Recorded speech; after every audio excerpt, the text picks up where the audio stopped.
तो सबसे ज्यादा फायदा उठाने वाला उनके अलावा इंडिया है। तो इस वक्त आप देखें सबसे ज्यादा खुश भी इंडिया है। अगर आप इंडियन मीडिया को देखें तो इनकी खुशी का तो कोई ठिकाना ही नहीं है कि पाकिस्तान को किस तरह हर तरफ से कमजोर करने की एक साजिश हो रही है। आम की मैं बात नहीं कर रहा हूं, पाकिस्तान की सेना, पाकिस्तान की आईएसआई, क्या कभी शर्म आती है कि कभी इंडिया ठोक देता है, कभी अमेरिका ठोक देता है, अब ईरान ठोक रहा है, वहां से अफगानिस्तान से तालिबान जिनको पाल पोस के बड़ा किया वही टीटीपी ठोक रहा है पाकिस्तान को, हर तरफ से ठोक। पाकिस्तान मुझे नहीं लगता कि जवाब में कोई इस किस्म के अटैक या कोई कार्रवाई करेगा, क्योंकि इस वक्त ना तो पैसा है और ना ही वहां पर काफी मतलब ये अटैक हो रहा है पाकिस्तान के अंदर, ये क्रॉस बॉर्डर टेररिज्म है।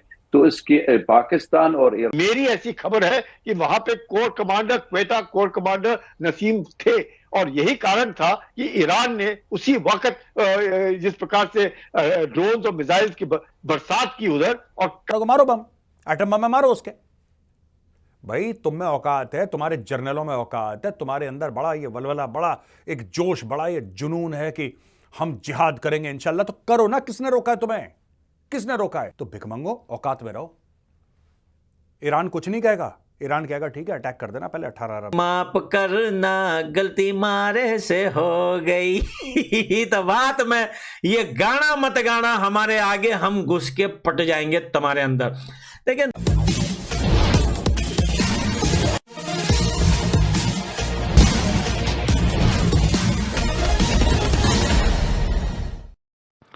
पाकिस्तान की सेना इतना कायर निकलेगी कि ईरान ने हमला किया तो पाकिस्तानी सेना का क्वेटा का कोर कमांडर भाग खड़ा हुआ। पाकिस्तान इस मामले को दबाना चाहता है, लेकिन ईरान की तरफ से रुक रुक कर हमले जारी हैं। 200 से ज़्यादा लोग मारे गए हैं। पाकिस्तान को समझ में नहीं आ रहा है कि करें क्या।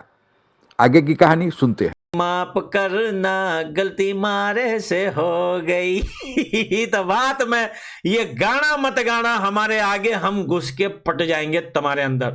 देखिए दोस्तों, ये बात पाकिस्तान की मीडिया मुसलसल छुपा रही है, क्योंकि वहां की डॉलर आर्मी जो है, मीडिया उनके हाथ में है, कठपुतली है वहां की सारी मीडिया। जो हकीकत बात है वो यही है कि यहां पर जो पाकिस्तान है वो ईरान के खिलाफ अमेरिका का साथ दे रहा है। इस टाइम डॉलर लेने के लिए पाकिस्तान किसी हद तक जा सकता है। आपको एक लेटेस्ट न्यूज और बताता चलूं कि कल पाकिस्तान के अंदर कंप्लीटली जो है वो गैस खत्म हो चुकी है। इतनी भी गैस नहीं है, लोग अपने चूल्हे पे पुस्कियां मारकर चाय पका रहे हैं, अपने पेट का गैस से जो है वो चाय पका रहे हैं। गैस खत्म हो चुका है, बिजली है नहीं, पानी जो है अफगानिस्तान रोकने को जा रहा है।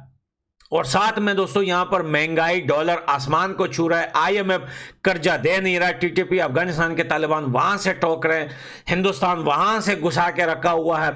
अब यहां पर आईएमएफ भी पैसा नहीं दे रहा, पाकिस्तान के पास कोई ऑप्शन नहीं है अपने जो सरेंडर आर्मी है उनको पैसे देने का, उनको सैलरियां देने का कोई भी ऑप्शन नहीं है। मारो बम, एटम बम में मारो उसके।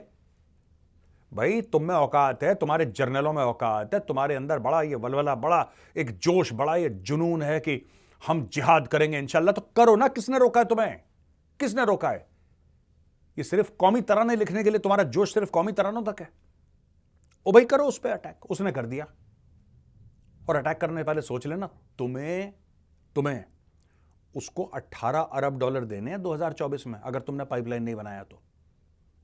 18 अरब डॉलर यू ओ ईरान, तो भिख मंगो, औकात में रहो। ईरान कुछ नहीं कहेगा, ईरान कहेगा ठीक है अटैक कर देना पहले 18 अरब लाओ हमारे। गला सूख जाएगा पाकिस्तान के पंजाबी जनरलों का, गला सूख जाएगा। हम तो कह रहे थे, हम तो हैं, बस हैं करने में रह जाओगे तुम। 18 अरब डॉलर केस फाइल करने वाला है इंटरनेशनल कोर्ट ऑफ जस्टिस में, क्रिमिनल केस फ्रॉड का पाकिस्तान के ऊपर ईरान। और ईरान बोल चुका है मुंह पे 18 अरब डॉलर लाओ। You owe us $18 billion in case you do not activate the pipeline. Pakistan ने तो कंस्ट्रक्ट नहीं करी पाइपलाइन, एक्टिवेट कहां से कर देगी है? अब दो 18 अरब बम है, ये कार देंगे, हम नहीं डरते। आम की मैं बात नहीं कर रहा हूं, पाकिस्तान की सेना, पाकिस्तान की आईएसआई, क्या कभी शर्म आती है कि कभी इंडिया ठोक देता है, कभी अमेरिका ठोक देता है, अब ईरान ठोक रहा है, वहां से अफगानिस्तान से तालिबान जिनको पाल पोस के बड़ा किया वही टीटीपी ठोक रहा है पाकिस्तान को, हर तरफ से ठोक रहा है इस समय पाकिस्तान, लेकिन फिर भी आतंक का साथ नहीं दे रहा, नहीं छोड़ रहा। देखिए बिल्कुल गौरव, लोग यहाँ पे बात कर रहे हैं, मीडिया बात कर रहा है, मीडिया के कई लोग जो हैं और पॉलिटिशियन, उनका कहना है कि मिसाइल का जवाब मिसाइल होना चाहिए, लेकिन मुझे नहीं लगता कि पाकिस्तान जवाब दे पाएगा।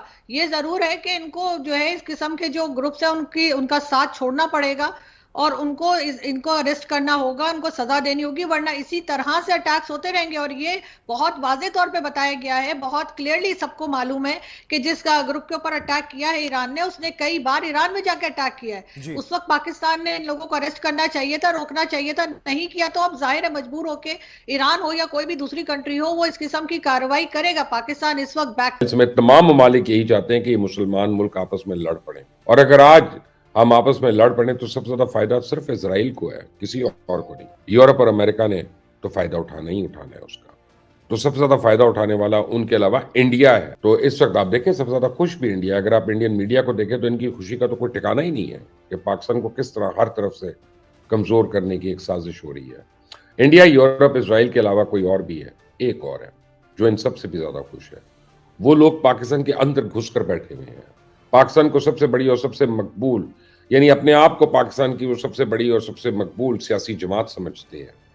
इक़्तिदार में आने के लिए एरियां रगड़ रहे हैं, मिन्नतें कर रहे हैं, तरले कर रहे हैं और चाहते हैं कि किसी ना किसी तरह बस हमें इक़्तिदार मिल जाए। ये पाकिस्तान तहरीक इंसाफ के लोग हैं जो रात गए पाकिस्तान पर होने वाले हमले में खुश होते रहे, जश्न मनाते रहे। मेरी ऐसी खबर है कि वहां पे core commander, Quetta core commander Naseem थे और यही कारण था कि ईरान ने उसी वक्त जिस प्रकार से ड्रोन्स और मिसाइल्स की बरसात की उधर, और काफी लोग मारे गए हैं, और कोर कमांडर का उधर होना, और उनको पता नहीं, मुझे बाकी बातें मालूम नहीं है, लेकिन क्वेटा के कोर कमांडर वहां पर थे, वो इंस्पेक्शन कर रहे थे इन जो आतंकवादियों के जो बेसिस। पाकिस्तानी सेना को लेकर अब तो पाकिस्तानी मीडिया खुलेआम सवाल उठा रहा है कि कैसी पाकिस्तानी सेना है, कैसा पाकिस्तान देश है कि पहले अमेरिका आकर ठोक गया और उसामा बिन लादेन को ले गया, फिर भारत ने सर्जिकल स्ट्राइक कर दिया, ईरान ने कर दिया, टीटीपी वाले कर रहे हैं, बलूचिस्तान लिबरेशन आर्मी वाले कर रहे हैं। भारत का एक मिसाइल पाकिस्तानी हवा में 3 से 4 मिनट तक रहता गया, लेकिन पाकिस्तान का रडार सिस्टम उसे डिटेक्ट नहीं कर पाया। उसी तरह 100 से 150 किलोमीटर तक ईरानी मिसाइल पाकिस्तान में घुसकर आ गए, लेकिन पाकिस्तानी सेना का जो रडार सिस्टम है, जो चाइनी मेड है, उसे डिटेक्ट नहीं कर पाया। पाकिस्तानी सेना सोई पाई गई। और हालत तो यह है कि जो उस इलाके का क्वेटा का कोर कमांडर है, जब धमाका हुआ तो खुद ही भाग खड़ा हुआ और अपने साथ के सैनिकों को ले भागा। पाकिस्तानी सेना का यही हाल रहा। तो जो अमित शाह और राजनाथ सिंह कहते हैं ये पीओके जल्द ही ले लेंगे, शायद पाकिस्तानी सेना खुद ही भारत को पीओके सरेंडर करके और आराम से रहेगी, क्योंकि ईरान और तालिबान का तो मुकाबला शायद कर भी ले, लेकिन भारतीय सेना अगर कुछ बड़ा करना की कोशिश करे तो फिर पाकिस्तान कैसे संभाल पाएगा। आज के लिए बस इतना ही। जय हिंद। आप अगर हमसे जुड़ा रहना चाहते हैं तो कृपया मेरे चैनल को सब्सक्राइब करें तथा बेल आइकन भी दबा दें ताकि नई वीडियो की जानकारी तुरंत आप तक पहुंच जाए। धन्यवाद। जय हिंद।